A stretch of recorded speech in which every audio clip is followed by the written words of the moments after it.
Welcome dear rockers, कैसे हो आप सभी। तो आज हम लेकर आ चुके हैं आपके लिए 19th फ्लोर का 7th पार्ट। तो लास्ट पार्ट में हमने देखा कि कैटी को अपने डैड की डायरी में से चिप मिला था, जिसे लेकर वो पहले तो सैम के पास गई, मगर सैम के कंप्यूटर में उसने एक मिस्टीरियस पर्सन के मैसेज को देख लिया था, वो भी गेम से रिलेटेड ही। इस बारे में सैम ने कैटी को कुछ बताया नहीं था, इसलिए वो नाराज होकर चली गई थी। फिर वो अपने डॉम में उस चिप के पासवर्ड को क्रैक करती है और उसके अंदर 19th फ्लोर गेम से रिलेटेड ब्लूप्रिंट्स मिलते हैं। अब आगे हम देखते हैं दोस्तों कि टाइनजी गेमिंग का सीईओ थॉमस काफी परेशान है कि मैंने इतना हार्ड गेम बनाया, कैटी को इतना परेशान किया, उसके दिमाग के साथ इतना खेला, लेकिन फिर भी वो जीत गई। वो अपने मैनेजर से कहता है काम करो, हमारे गेम में लगता है कोई बग प्रॉब्लम आ गई है, इसलिए आज गेम नहीं होगा। जिससे अगली सुबह होता ये कि सारे प्लेयर्स की नींद आराम से होती है पूरी। वो जगते हैं तो बड़ी हैरानी होती है सभी को, एक दूसरे को कॉल और मैसेज करके पूछते हैं कि कल तुम भी गेम में नहीं गए थे क्या। तो हर जगह से ना जवाब आता है। अब इन्हें समझ नहीं आता कि ऐसा क्यों हुआ। फिर दोस्तों कॉलेज में सैम कैटी से बड़े अच्छे से बात करने की कोशिश करता है, पर वो क्लास का बहाना करके चली जाती है, क्योंकि अभी भी वो गुस्सा है सैम से, किसने मुझसे बात छुपाई। हालांकि उसका क्लास में भी बिल्कुल मन नहीं लगता दोस्तों। तो वो अपने डैड के बारे में सोच रही होती है और वो उनके भेजे हुए मैसेज को देखती है, जिनका उसने कभी रिप्लाई तक नहीं किया था, मगर आज वो पूछती कि डैड आप हो कहाँ। दूसरी ओर हम अंकल लिन को देखते हैं दोस्तों, जो कि आज आराम से सोकर उठे थे, क्योंकि गेम तो हुआ नहीं। उनका एक रूममेट जो कि उन्हीं के साथ कैंटीन में काम किया करता था, वो उनको कहता है मार्केट चलने को, पर लिन कोई बहाना बना देता है कि नहीं मैं चल नहीं सकता, मुझे थोड़ा दिक्कत हो रही है और अपनी वाइफ से भी वीडियो कॉल पे बात करनी है। तो रूममेट के जाते ही लिन निकालता है एक लैपटॉप और उसमें कुछ तो करने लग जाता है, पता नहीं क्या। तभी रूममेट वापस आता है तो उसको लैपटॉप के साथ देख लेता है। तो पहले तो रूममेट खुश होता है कि अरे तुम्हारे पास लैपटॉप भी है, कभी बताया नहीं तुमने, अब तो हम इसी में फिल्म्स देखेंगे। ये कहते कहते वो लैपटॉप छीनने लग जाता है, मगर लिन लैपटॉप छोड़ने को तैयार नहीं था, जैसे कि उसमें बहुत बड़ी चीज हो कोई। तभी लिन का फोन सामने रखा होता है दोस्तों, उस पे उसकी वाइफ का कॉल भी आ जाता है और उसकी वाइफ बहुत ही गुस्से में थी, पता नहीं क्यों। वो कहने लगती है कि तुम्हारा किस चुड़ैल के साथ चक्कर चल रहा है, तुमने इतने सारे पैसे किस पे उड़ाए। तो लिन बताता है अरे ऐसी कोई बात नहीं है, मैं भला कभी फिजूल खर्ची कर सकता हूँ क्या, नहीं ना। ये देखो रिसिप्ट, मैंने हमारी बेटी के लिए नया लैपटॉप लिया है। और उसकी वाइफ को तो यकीन होता ही नहीं दोस्तों। और तब लिन का रूममेट गवाही देता है कि हाँ सच में लैपटॉप ले लिया है। तब जाकर कहीं उसकी वाइफ को शांति होती है। और दोस्तों यहाँ पे हमें पता चलता है कि उस दिन मजाक में लिन ने कह दिया था ना कि मैं तो ब्रेन से चिप रिमूव होने के बाद बेबी प्लान करूंगा, जबकि रियल में तो उसकी एक बड़ी सी बेटी भी है जो कॉलेज जाने की उम्र की है। फिर हम ग्वांगमिंग हॉस्पिटल के डायरेक्टर की वाइफ को देखते हैं, जो कि पुलिस में जाकर अपने हस्बैंड की मिसिंग रिपोर्ट लिखवाती है। वहीं दूसरी ओर थॉमस अब अपने गेम में दोस्तों मार काट से बोर हो गया था। अब वो प्लेयर्स की साइकोलॉजी को समझना चाहता था कि वो लोग अंदर से कैसे इंसान है। वहीं सैम फिर से गया होता है फ्यूचर टेक्नोलॉजी कंपनी में, जहां वो नीना के डैड के साथ बातचीत कर रहा होता है, मगर नीना चुपके से ऐसे एंगल से फोटो क्लिक करती है ना जिसमें वो और सैम साथ में दिख रहे होते हैं। और फिर क्या था, वो उस फोटो को पोस्ट भी कर देती है सोशल मीडिया में, ये लिखकर कि जब स्पेशल पर्सन आपके साथ हो तो वक्त का पता ही नहीं चलता। पर जैसे ये पोस्ट सैम नोटिस करता है तो वो नीना को साफ साफ बता देता है कि सॉरी देखो, मुझसे कोई एक्सपेक्टेशन मत रखना, मैं कैटी को पसंद करता हूँ फिलहाल और फाइनल भी। इधर सीना गई होती है अपनी मॉम के ट्रेनिंग सेंटर में तलवारबाजी की प्रैक्टिस करने के लिए, पर वहाँ वो क्या देखती है दोस्तों कि उसकी छोटी बहन भी प्रैक्टिस कर रही है। ये चीज सीना को सही नहीं लगती और वो तुरंत ही अपनी बहन से कहती है कि तुम्हें तो म्यूजिक में इंटरेस्ट था ना, तुम यहाँ पे ये सब क्यों कर रही हो फिर। तो फिर एंट्री होती है उसकी माँ की वहाँ पे। वो कहती है ये तुमसे ज्यादा टैलेंटेड है सीना, मगर सीना तो अपनी मॉम पे भड़क जाती है कि आप हमेशा अपनी ये अधूरी ख्वाहिशें ना दूसरों पे मत थोपा करो, आपने मेरा पूरा बचपन खराब कर दिया इस ट्रेनिंग में। अरे मैं कुछ और नहीं कर पाई आज तक, और देखिए मैं आज इस कदर लाचार हो गई हूँ कि चल भी नहीं सकती अच्छे से। वहीं अब छोटी के साथ भी यही कर रहे हो आप। तो वो उसी वक्त अपनी छोटी बहन को दोस्तों यहाँ से चलने के लिए कह देती है, मगर वो छोटी भी इंकार कर देती है, ये कहते हुए अगर ये करने से मॉम को खुशी मिलती है ना तो मैं ये जरूर करूंगी, मैं मॉम को प्राउड फील करवाना चाहती हूँ। तो मॉम भी कहती है कि तुम्हें तुम्हारा जवाब मिल गया ना, अब तुम जा सकती हो यहाँ से। जिससे दोस्तों सीना को अपनी छोटी बहन के लिए बड़ा बुरा लग जाता है, क्योंकि उसे पता है कि वो चाहे कितनी भी मेहनत कर ले उसकी मॉम कभी भी सेटिस्फाइड नहीं होने वाली। अब हम कैटी को देखते हैं, जो कि फ्यूचर टेक्नोलॉजी गई हुई है अपने डैड के बारे में पता करने के लिए, जहाँ चैंग कैटी को उसके डैड के ऑफिस में लेकर जाता है, यानी ऑफिस नंबर 202 में, और कहता है कि तुम्हारे डैड इस कंपनी के स्टार्टिंग मेंबर में से एक थे। उन्होंने जाने से पहले हमें ढंग से इन्फॉर्म भी नहीं किया था, वो तो बस ऐसे ही एक दिन रिजाइन देकर चले गए, इसीलिए हमने उनके ऑफिस के साथ कोई छेड़छाड़ नहीं की, सारी की सारी चीजें वैसी की वैसी रखी हुई हैं। देखो अगर तुम्हें यहाँ पे कुछ काम की चीज मिल जाए तो ले लो। पर कैटी जब अपने डैड का कंप्यूटर ऑन करती है तो उसमें कोई भी फाइल बिना पासवर्ड के खुलने को तैयार नहीं होती, साथ ही आइकॉन ब्लू कलर के होते हैं। और ऐसे आइकॉन कैटी ने दोस्तों सैम के कंप्यूटर पे देखे थे उस मिस्टीरियस पर्सन के, जिससे उसको डाउट हो जाता है कहीं सैम से चैट करने वाले मेरे डैडी तो नहीं है। और इधर नीना आती कैटी के डॉम में, जहाँ इस वक्त सिर्फ मिनी थी। तो वो मिनी को एक एक्सपेंसिव गिफ्ट देती है और कैटी पे थोड़ा नजर रखने के लिए कहती है, जिसके लिए मिनी तो साफ इनकार कर देती है, ये कहते हुए कि कैटी मेरी फ्रेंड है, भला मैं उसकी ये खबर क्यों करूं और तुम्हें क्यों बताऊं, ये अपना गिफ्ट अपने पास रखो जाओ। तो नीना कहती है गिफ्ट तो मैं ऐसे ही दे रही हूँ, तुम रख लो ना, कोई बात नहीं। पर मिनी मान नहीं रही थी दोस्तों। तो नीना कहती ठीक है, मैं तुम्हारी ओर से एक रिटर्न गिफ्ट ले लेती हूँ, फिर तो बात बराबर हो जाएगा ना। ये VR सेट तुम्हारा है ना, मुझे दे दो। अब मिनी इसको समझाने की कोशिश करती है, इसको मत लो, ये बहुत ही डेंजरस चीज है, मगर नीना उसकी सुनती कहाँ है। वो तो VR हेडसेट लेकर चले जाती है। तो मिनी भी मन में सोचती है कि मैंने तो उसे वॉर्न करने की कोशिश की थी, मगर अब खुद ही मैडम को ओवर स्मार्ट बनना है तो बनने दो, खुद भुगतेगी। वहीं सिना के कॉलेज से लौटते लौटते रात हो जाती है और डॉम के बाहर उसको येंग मिल जाता है, जो कि पूरा दिन उसका इंतजार कर रहा था। पर सिना का मूड तो खराब था ही दोस्तों, इसलिए वो गुस्से में उससे भी झगड़ लेती है। और जब उसको रियलाइज होता है कि येंग की कोई गलती नहीं थी, मैं बेकार ही उस पर गुस्सा कर रही हूँ, तो वो थोड़ा स्पेस मांगती है, टाइम मांगती है। तो ये कहकर वो अपने डॉम में चली जाती है दोस्तों। तो नन्हे से पौधे पे गुस्से में गर्म पानी डाल देती है। ये चीज मिनी भी देख लेती है और वो समझ जाती है कि सिना कुछ ज्यादा ही परेशान है, मगर वो इस वक्त उसको टोकती भी नहीं। दूसरी ओर नीना VR हेडसेट लगाकर गेम एंटर कर जाती है। इस बार का थीम दोस्तों एक अंडरग्राउंड सीवेज सिस्टम में होता है, जहाँ बहुत सारे रास्ते से बीच में जाने का है। सारे प्लेयर्स इस बार अलग अलग टनल से एंटर कर रहे थे। अब नीना को मिल जाती है सबसे पहले मिनी उसको अभी भी दोस्तों इस गेम के बारे में वॉर्न करने की कोशिश करती है, मगर नीना बड़ी एक्साइटेड होती है कि चलो मजे करेंगे। वो कहती भी अरे तुम डेली खेलते हो क्या, ये गेम बड़ा अच्छा है। दूसरी ओर सिना और येंग मिल जाते हैं, उनकी यहाँ भी अनबन चल रही होती है। वहीं कैटी को अंकल लिन मिल जाते हैं और आगे चलकर इनको सैम भी मिल जाता है। अब ये दोनों ही कैटी का फुला हुआ मुंह देखकर समझ जाते हैं कि कैटी पक्का नाराज है किसी बात को लेकर, इसीलिए लिन हल्के से आगे बढ़ जाता है और सैम कैटी का हाथ पकड़कर उसको रोक लेता है। वो उसे बताता है कि सच में मेरे मन में नीना के लिए कोई फीलिंग्स नहीं है, तुम ये ओवर थिंकिंग मत करो। तो कैटी कहती है बस यही है तुम्हारे पास मुझे बताने के लिए, इसके अलावा कुछ नहीं है क्या। तो कैटी की बात सैम को समझ नहीं आती कि आखिर वो जानना क्या चाहती है, और वो खुलकर बताती भी नहीं दोस्तों। इसीलिए इनका झगड़ा तो अभी पूरी तरह से सुलझ नहीं पाता, क्योंकि कैटी उस मिस्टीरियस पर्सन के बारे में सैम से जानना चाहती है, वो है कौन। अब जब ये लोग आगे बढ़ते हैं तो सारे लोग एक जगह पे हो जाते हैं। यहाँ नीना को देखकर सैम तो हैरान हो जाता है। फिर नीना सैम से चिपकने के लिए कुछ भी बोल देती है कि उधर ना मैंने एक बहुत ही बड़ा मॉन्स्टर देखा, मुझे बचा लो सैम प्लीज। पर तभी वहाँ पे मिनी आकर कहती है ऐसा कुछ नहीं है, बेवकूफ बना रही है। पर जब सैम को पता चलता है कि नीना इस गेम में मिनी की वजह से एंटर हुई है, तो वो मिनी पे गुस्सा होता है और तब मिनी भी बता देती है कि मैंने तो वॉर्न किया था, मगर इसको ही हीरो बनना था आ गई। और फिर इनके सामने एक छोटी सी टीवी दिखाई देती है, मतलब छोटा टीवी, जिसमें एंकर कहता है कि इस गेम का नाम है गेस हुज लाइंग, यानी अंदाजा लगाओ कि कौन झूठ बोल रहा है। गेम का रूल है एक सवाल एक जवाब, अगर झूठ बोलोगे तो कड़ी पनिशमेंट मिलेगी। एक जालीदार कमरे का गेट खुलता है और फर्स्ट प्लेयर को उसमें जाने को कहा जाता है, जिससे सभी प्लेयर्स घबरा जाते हैं कि पता नहीं ये कौन सी मुसीबत है। पर नीना सोचती है ये लोग मुझे बार बार डरा रहे हैं, क्यों ना मैं ही ट्राई करूं। इसलिए वो सीधा उस कमरे में घुस जाती है और बाकी लोग उसको मना भी करते हैं कि तुम्हें कोई एक्सपीरियंस नहीं है मत जाओ, लेकिन वो चली जाती है। उसके अंदर जाते ही गेट अपने आप बंद हो जाता है दोस्तों। और अब टीवी एंकर कहता है कि नीना तुम यहाँ पे सबसे ज्यादा किससे नफरत करती हो, उसका नाम बताओ। अब वो नफरत तो कैटी से करती है, क्योंकि सैम कैटी को पसंद करता है, पर वो ऐसे खुल के सबके सामने कहना नहीं चाहती कि मैं किससे नफरत करती हूँ। इसलिए वो झूठ बोल देती है कि मैं तो यहाँ किसी से भी नफरत नहीं करती हूँ। तो एंकर कहता है ये झूठ है, और तभी नीना पे दोस्तों करंट गिर जाता है और वो वहाँ से गायब।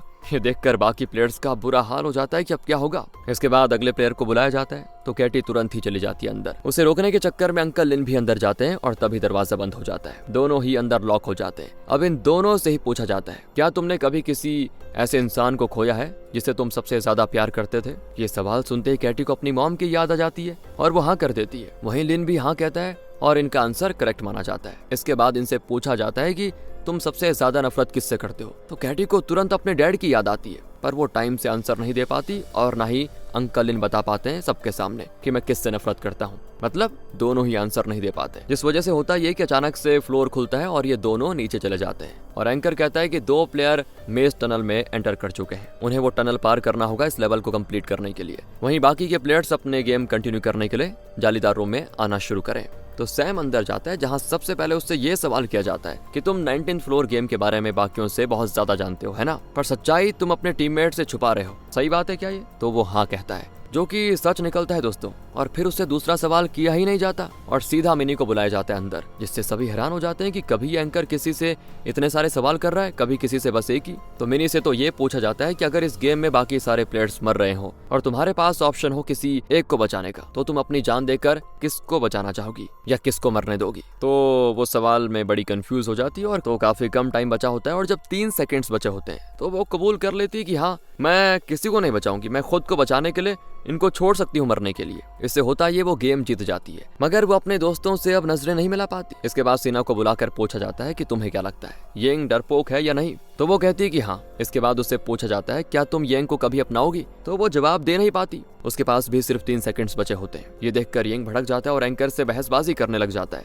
इधर मेज टनल में कैटी और लिन भी दोनों समझ जाते हैं कि गेम के रूल्स ना मानने की वजह से हमें पनिशमेंट मिली है। तो जल्दी वहाँ की टनल दोस्तों कोलैप्स हो जाती है और इनको अपनी जान बचाने के लिए दूसरी ओर भागना पड़ जाता है। पर उधर तो सारे बिजली के बल्ब वगैरह शॉर्ट सर्किट कर रहे होते हैं। इसी भागा भागी में दोस्तों कैटी के पैर जख्मी हो जाते हैं बुरी तरह से, जिससे उसे बेहोशी हो जाती है। और तब लिन उसको अपने कंधे का सहारा देकर आगे लेके जाता है और कहता है कि हिम्मत रखो, जल्दी निकल जाएंगे यहाँ से, तुम बस होश में रहना। फिर बाकी के प्लेयर्स काफी भड़क जाते हैं। पहले तो सिना को उलझन में पड़े देखकर मिनी कहती है कि चाहो तो मुझसे 1-2 क्वेश्चन और कर लो, मगर सिना को छोड़ दो। एंकर से कहते हैं मतलब वो। और फिर येंग भी कहने लग जाता है कि मुझे इस बात से फर्क नहीं पड़ता कि सिना मुझे एक्सेप्ट करेगी या नहीं, उसकी नजर में मैं डरपोक हूँ या ताकतवर, मुझे फर्क नहीं पड़ता। मुझे बस इतना पता है कि मैं सिना को लाइक करता हूँ और उसे बचाने के लिए मैं कुछ भी कर सकता हूँ। फिर सैम भी कहने लग जाता है कि ये गेम बहुत ही बकवास है, यहाँ कोई लाई डिटेक्टर मशीन नहीं है जो तुम्हें पता चल रहा हो कि कौन सच बोल रहा है कौन झूठ। इस तरह ये लोग काफी हल्ला गुल्ला करने लग जाते हैं। तो गेम में बग आ जाता है और इनसे कहा जाता है कि तुम सबने लेवल क्लियर कर लिया है। वहीं कैटी बिल्कुल बेहोश होने वाली थी तो देखती है कि अंकल लिन एक दरवाजे पे पासवर्ड डालकर लॉक खोल रहे हैं, जिसमें वो कामयाब भी हो जाते हैं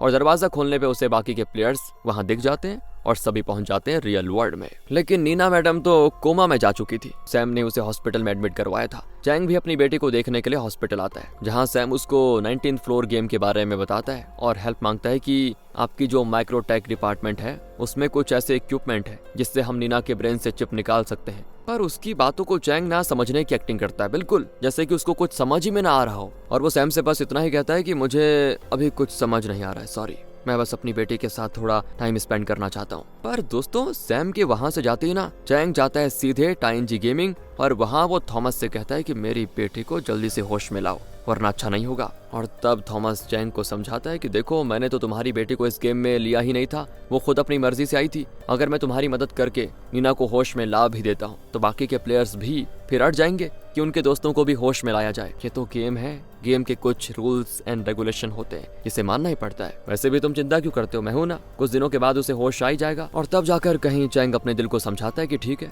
कुछ दिन वेट कर लेते हैं। वहीं इधर तो मिनी का रो रो कर बुरा हाल था दोस्तों। उसको लग रहा था कि नीना की ये हालत उसकी वजह से हुई है। और तब येंग और सिना मिलकर उसको समझाते हैं कि खुद को गिल्टी मत मानो, तुमने तो उसे वॉर्न करने की कोशिश की थी, हमने भी गेम में उसको वॉर्न किया था, पर वो बहुत ही ओवर कॉन्फिडेंट थी, इसी वजह से कोमा में चली गई। इसमें ना तुम्हारी गलती और ना ही हमारी। तब जाकर कहीं मिनी रोना बंद करती है। अब आगे अकेले में दोस्तों येंग सिना से बात करने की सोचता है, जिसपे सिना कहती है कि तुम्हें कुछ कहने की जरूरत नहीं है, मुझे अच्छे से पता है तुम्हारे दिलो दिमाग में क्या चल रहा है। पर देखो, बात ऐसी है कि अभी ये सही टाइम नहीं है, हमारे फ्रेंड्स अभी डेंजर में है, ये सब बाद में हो जाएगा, थोड़ा टाइम दो, स्पेस दो, मैं तब तक के लिए कुछ सोचती हूँ। जिससे येंग उतना खुश तो नहीं होता, लेकिन उसके दिल में एक आशा की किरण जाग जाती है कि चलो अब ये मुझ पे गुस्सा तो नहीं करेगी, मुझे बस थोड़ा पेशेंस रखना है। दूसरी ओर कैंटीन में कैटी अंकल लिन से कहती है, कल रात में आपने लॉक खोलकर मुझे दरवाजे से बाहर निकाला, इसके लिए आपका बहुत बहुत शुक्रिया। तो लिन झूठ कह देता है कि नहीं नहीं, तुम्हें कोई गलतफहमी हो रही है, मुझे तो लॉक वगैरह खोलने की जरूरत ही नहीं पड़ी थी, दरवाजा जाम था, मैंने थोड़ा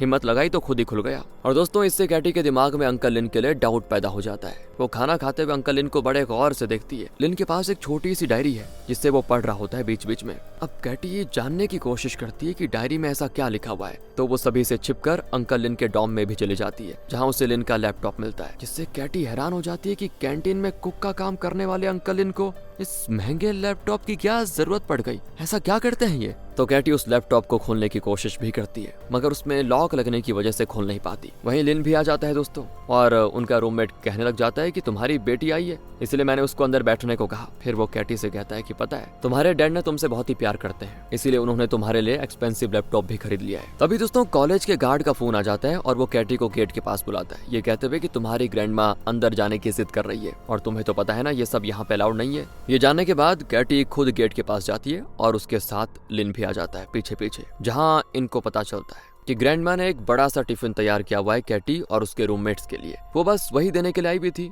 वो टिफिन देकर जैसे खुशी खुशी वहाँ से जाने लगती है ना, तभी उनकी कमर में तेज दर्द शुरू हो जाता है, जिसकी वजह से कैटी और लिन उन्हें घर तक छोड़ने जाना पड़ जाता है दोनों को। घर पे बात शुरू हो जाती है डम्पलिंग्स की यानी मोमोज की, जिसपे कैटी अंकल लिन से फरमाइश कर देती है कि आप तो काफी अच्छी कुकिंग कर लेते हो, घर पे मोमोज बनाओ ना, ग्रैंडमा भी खाएगी। ग्रैंडमा कहती तुम बड़ी बेशरम हो गई हो कैटी, घर पे आए मेहमान से ऐसे बात करते हैं। तो लिन भी कहता है कोई बात नहीं, बना दूंगा। वैसे आपकी ग्रैंड डॉटर बहुत ही प्यारी है, उसने मेरी बहुत बार मदद की है, उसके लिए मैं इतना तो कर ही सकता हूँ। हाँ दोस्तों, इसके बाद लिन बड़े मस्त मोमोज बनाता है, पर कैटी का सारा ध्यान तो लिन के पॉकेट में रखे उस छोटी सी डायरी पे होता है। वो बस उसे किसी भी तरह से हासिल करना चाहती है। और जब मोमोज बन जाते हैं और उसको खाने की बारी आती है, तब तक में लिन भी समझ जाता है कि कैटी ये सारा तिगड़म मेरे ये डायरी हासिल करने के लिए कर रही है। इसीलिए वो खुद ही अपनी डायरी उसको दे देता है और कहता है इसमें सिर्फ रेसिपीज हैं। आजकल कॉलेज के बच्चे बड़ी अजीब अजीब तरह के खाने की रिक्वेस्ट करते हैं, तो बस उसके लिए मैंने बनाई है रेसिपीज की। और तब जाकर कैटी चैन की सांस लेती है और वो आराम से मोमोज एंजॉय करती है। उधर दोस्तों हम सैम को देखते हैं फ्यूचर टेक्नोलॉजी के ऑफिस में।